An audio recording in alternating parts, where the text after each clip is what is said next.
Good morning students, I am Renu Dhiman, your class teacher. आज हम English की कॉपी में करेंगे साउंड ओ। ओके बेटा, सबसे पहले लिखेंगे डेट 10/1/24। ओके, फिर नेक्स्ट लिखेंगे GOT got, NOB knob, NOT not, FOG fog, COP cop, LOD lord.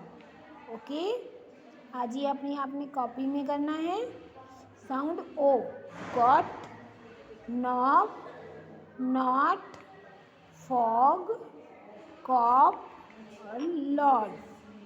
Okay, आप ये नीट एंड क्लीन करके अपनी इंग्लिश की कॉपी में काम करेंगे। ओके बेटा, थैंक यू।